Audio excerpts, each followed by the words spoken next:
আসসালামু আলাইকুম। আপনারা দেখতে পাচ্ছেন যে আমি কিছু এখানে ডাটা লিখেছি। সেই ডাটাগুলাকে আপনাকে বলা হলো যে সাম টোটাল বাহির করার জন্য। সাম টোটাল বাহির করার আগে আমরা এটাকে ছোট করে নিব। এই কর্নারে ক্লিক করব। কর্নারে ক্লিক করে এখানে বি কলামের মাঝে বরাবর ক্লিক করলে আমাদের রেঞ্জগুলো ছোট হয়ে যাবে। তারপরে আমরা এখানে সাম টোটাল বাহির করব। তাহলে equal S S U M sum দিলাম, তারপরে ব্র্যাকেট দিব, তারপরে এইখানে আমরা পুরোটা সিলেক্ট করলাম। এখানে যে C2 তারপরে হচ্ছে যে আপনার রেঞ্জ আছে কোলন যেটা,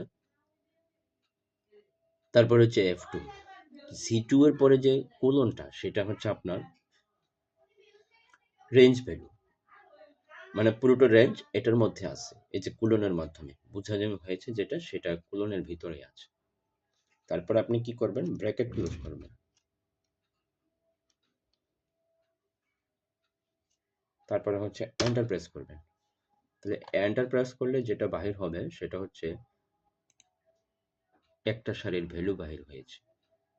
তারপর আপনি এটাকে কি করবেন, ড্রাগ অ্যান্ড ড্রপ দিবেন। ড্রাগ অ্যান্ড ড্রপ করলে যেটা হয়, আপনার তাড়াতাড়ি হয় না, কাজের গতি কমে যাবে, আপনার সময় বেশি লাগবে।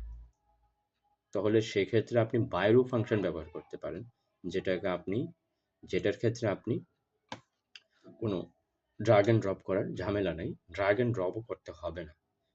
তাহলে প্রথমে কি লিখবো, বাই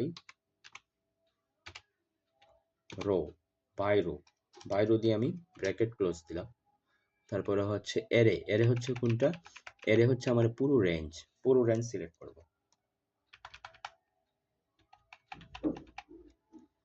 তারপরে হচ্ছে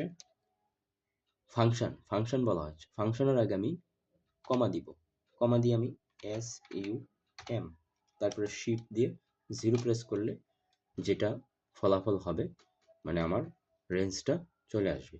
C2 থেকে F8, মানে C2 এর পরে যে কুলনটা আছে সেটা হচ্ছে পুরোটা রেঞ্জ। এই যে দেখেন ম্যাজিক চলে আসছে, আপনার আর ড্রাগ অ্যান্ড ড্রপ করতে হয় নাই।